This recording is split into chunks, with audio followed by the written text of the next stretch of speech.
When the Arnolfini portrait went on public display, first at the British Institution in 1841 and then at the National Gallery before a broader audience in 1843, it immediately began to command attention. The couple in this interior, what was their relationship?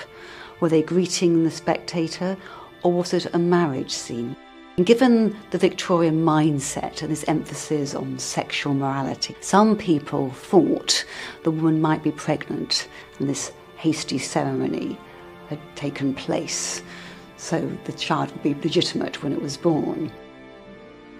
But we know from other 15th century representations that it was quite normal for women to hold these bulky gowns up in exactly this way.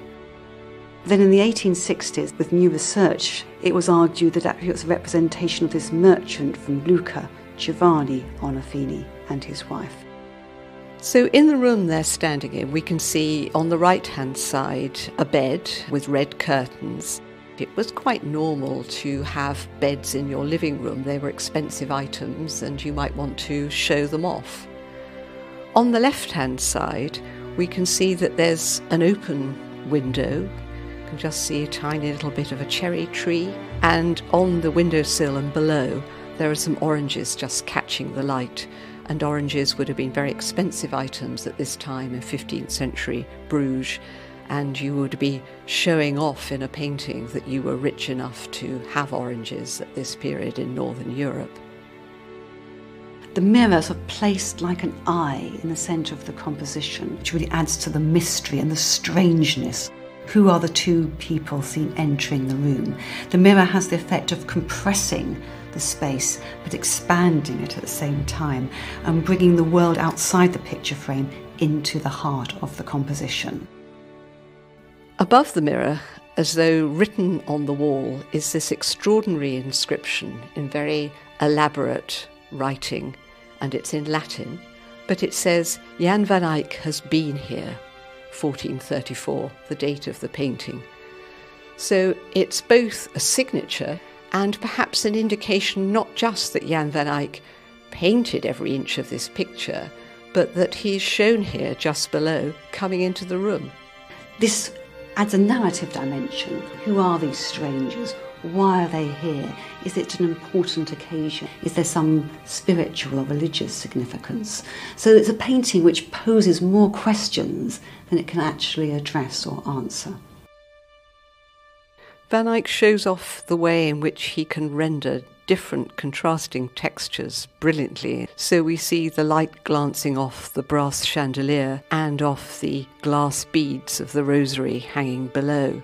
The carpet, the hairs on the dog, the wooden heels of the patterns, the glass panes in the window. And we can almost feel the texture of the fur lining the robes of the man on the left and his wife on the right. You can almost feel you can touch every single surface. So it allows a wonderful sensory appreciation of the painting and the environment he's conjuring up for this incredible technique.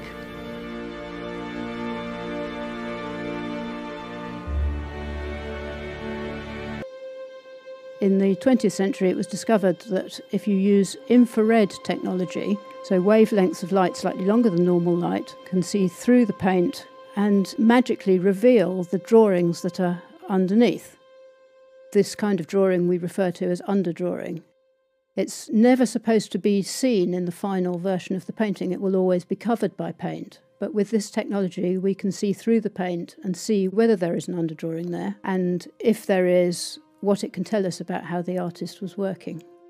Infrared reflectography is particularly good at revealing things that are painted in black. This gives quite a complicated image to study, which shows you a mixture of anywhere that black is in the whole painting, from things like Arnolfini's black hat is painted with carbon black, so that shows in the infrared. But in places like his purple robe and almost the whole of the rest of the picture, the light has been able to go through the paint and has revealed to us underneath the first marks that Van Eyck put down in a liquid material with a brush, but a linear drawing of what he was going to paint. Jan van Eyck always does some kind of an underdrawing under his paintings, but the level of detail in the underdrawing for the Arnolfini is extraordinary. To have done this exquisite amount of final precision with the drawing, only to cover it all up with paint, is extremely unusual. Unexpectedly, in a picture that looks as though it's so completely finished, we found some very significant changes where what he's drawn is completely different to what he ended up painting. Probably the most important one is the right hand of Arnolfini, which in the painting is sideways onto to the viewer. But if we look here in the infrared, you can see a hand drawn with its palm out facing us. Then there are some parts of the painting which were never underdrawn at all. The most fun one of those is if we look at the little dog. The little dog has no underdrawing at all. The only reason that we can see in the infrared that he's there is that black paint was used for his eyes and his nose, and so they show in the infrared. But that's not underneath the paint, that's the surface paint showing. When you're looking at infrareds of paintings, it can be a huge thrill that you're the first person to see something that was last seen by Jan van Eyck. And sometimes it really does make you feel as though you're getting much closer. You can understand how the artist was thinking. But no, this painting's always going to remain an enigma.